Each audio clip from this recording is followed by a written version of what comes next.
नमस्कार दोस्तों, मैं राजकुमार मौर्य प्रखर इंडिया यूट्यूब मंच पे आपका स्वागत है। आज की इस वीडियो में हम बात करेंगे लोकसभा चुनाव 2024 की। 2024 के लोकसभा चुनाव में इंडिया गठबंधन को कितनी सीट, एनडीए गठबंधन को कितनी सीट मिलने जा रही है। 2024 का लोकसभा चुनाव 1 जून को समाप्त हो जाएगा और 4 जून को काउंटिंग है। काउंटिंग में इंडिया गठबंधन को बहुमत मिलेगा कि एनडीए को मिलेगा, हमारे पास कुछ डाटा है। इस डाटा के आधार पर हम आपको बताने जा रहे हैं। चैनल पर पहली बार आए हैं तो चैनल को आप जरूर सब्सक्राइब कर लीजिएगा। आपका मैं टाइम नहीं लूंगा, आपका टाइम बेशकीमती है और टाइम ना लेते हुए मैं चलता हूं सबसे पहले दिल्ली में। दिल्ली में बीजेपी ने पिछली बार जब चुनाव हुआ था 7 की 7 सीट 2014 और 2019 में जीत चुकी है और अब की बार आम आदमी पार्टी और कांग्रेस का गठबंधन है। तो हमारे पास जो आंकड़े निकल कर आ रहे हैं, 7 सीटों में बीजेपी को 2 सीटें मिल सकती हैं और इंडिया गठबंधन को यहां पर 5 सीटें मिल सकती हैं। आपकी क्या राय है, आप अपनी राय जरूर बताइएगा और मैं एक एक राज्यों का अनुमान आपको बताते चलता हूं। बात आती है तमिलनाडु की। आप सभी को पता है तमिलनाडु में 39 सीटें हैं। बीजेपी को एक भी सीट तमिलनाडु में मिलने की आशा नहीं है क्योंकि बीजेपी तमिलनाडु में ना के बराबर है, कोई प्रदर्शन नहीं कर सकती।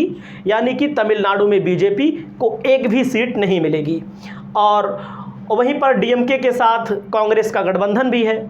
केरला में 20 सीटें हैं, बीजेपी को 20 में 0 सीट। यानी कि केरला और तमिलनाडु में सबको पता है कि बीजेपी की स्थिति बेकार रहती है हमेशा से। तो अब की बार भी बेकार रहेगी, पिछली बार भी बेकार थी और कांग्रेस को जो सीटें मिलती हैं ज़्यादातर तमिलनाडु और केरला से ही ज़्यादा मिलती हैं। इसको भी मैं आपको बता दूं।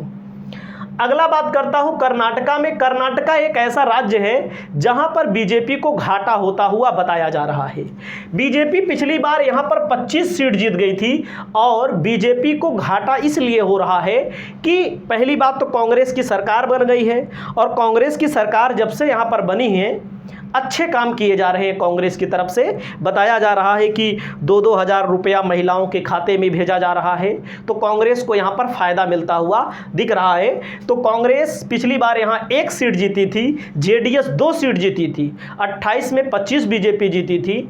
तो अब की बार बीजेपी को यहाँ पर 8 सीट हो सकता है, 10 हो जाए, 1-2 सीटें इधर उधर हो सकती हैं। तो इंडिया गठबंधन को यहाँ पर 20 सीट मिलने के अनुमान बताए गए हैं। 2-4 सीटें आप इधर उधर कर सकते हैं, उससे कोई मतलब नहीं है। आंध्र प्रदेश में 25 सीटें हैं। तो मैं आपको जानकारी के लिए बता दूं, आंध्र प्रदेश में बीजेपी का कोई विशेष जनाधार ही नहीं है।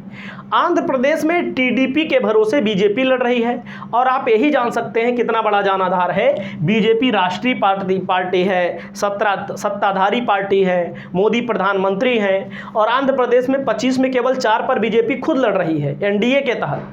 तो आप समझ सकते हैं बीजेपी कितना जीतेगी। और यहाँ पर आंध्र प्रदेश में लोकसभा के साथ साथ विधानसभा का भी चुनाव और इंडिया को तो 1 सीट मिलेगी और वाईएसआरसीपी को यहाँ पर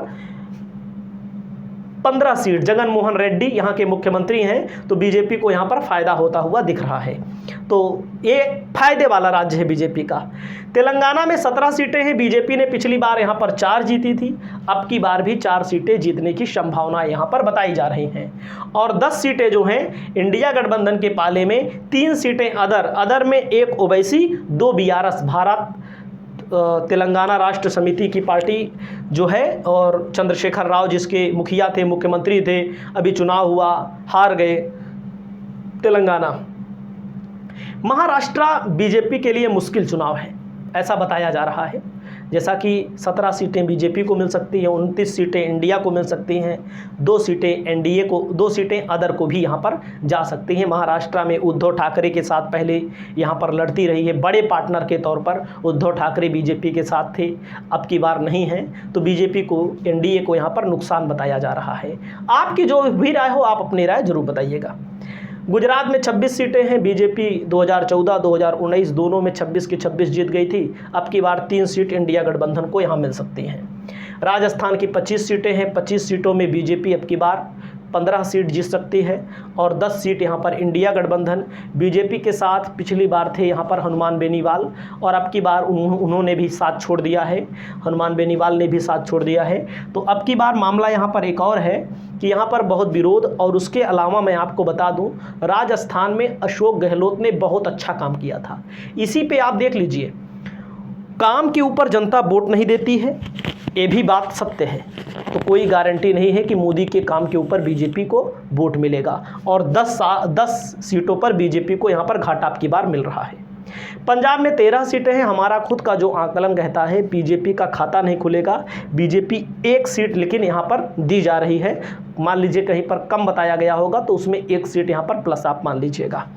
और आम आदमी पार्टी, कांग्रेस यहाँ मुख्य पार्टी है, तो उन्हीं में से चुनाव जीतना हारना है और किसी का कोई कुछ नहीं होगा। अकाली दल भी है यहाँ पर।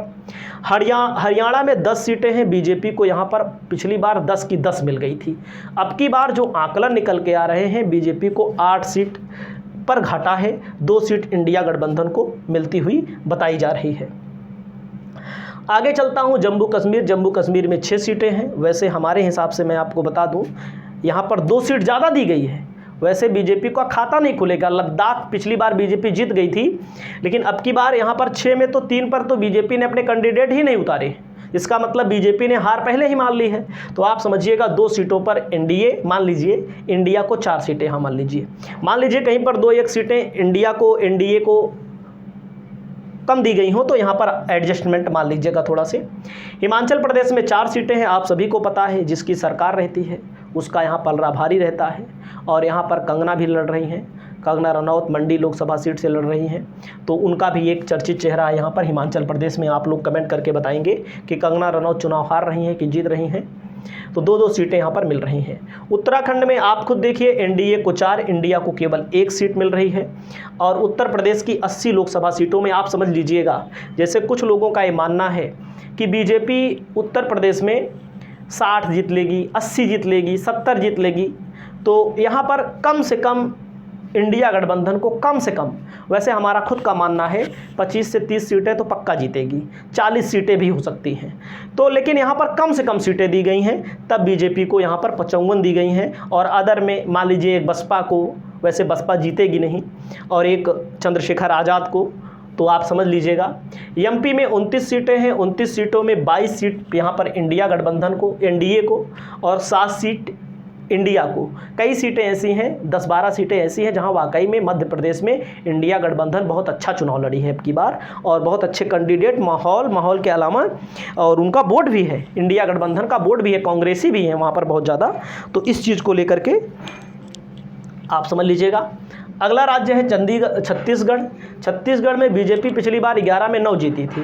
अब की बार यहाँ बड़े बड़े धुरंधरों को उतार दिया गया, और छत्तीसगढ़िया सबसे बढ़िया का नारा भूपेश बघेल ने दिया। नारा नहीं, काम भी उन्होंने किया। लेकिन सरकार जो होती है ना, 5 साल बाद कहीं ना कहीं करवट लेती है। तो वही छत्तीसगढ़ में हुआ। काम के बड़े बड़े मीडिया हाउस बता रहे थे कि बीजेपी की सरकार नहीं बनेगी, छत्तीसगढ़ में कांग्रेस की ही सरकार बनेगी।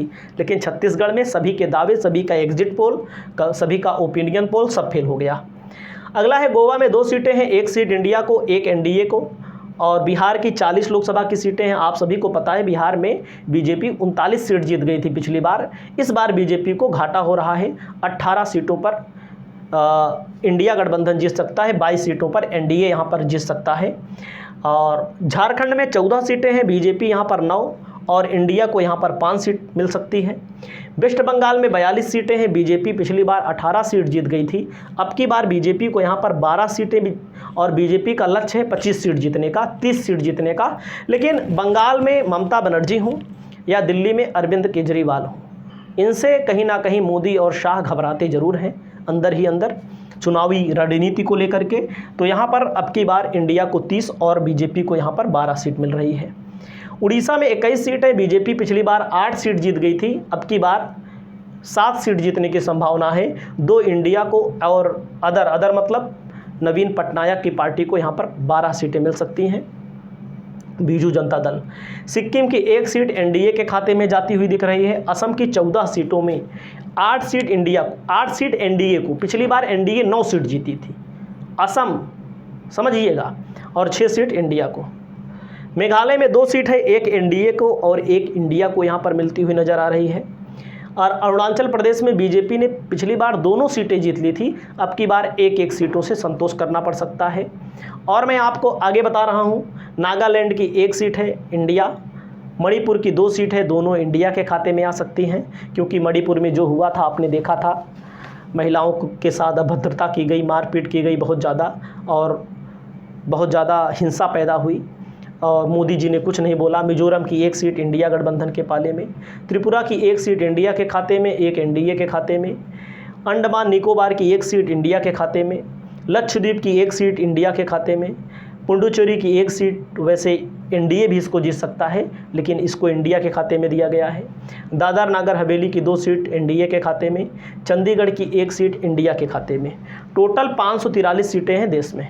543 सीटों में से मुश्किल से बीजेपी 237 पर सिमट रही है और इंडिया गठबंधन 270 अदर के खाते में भी यहाँ पर 36 सीटें यहाँ पर जाती हुई दिख रही हैं। आपकी क्या राय है, आप अपनी राय बताइए। इस वीडियो को यहीं पर समाप्त करते हैं। नमस्कार, जय हिंद, जय भारत।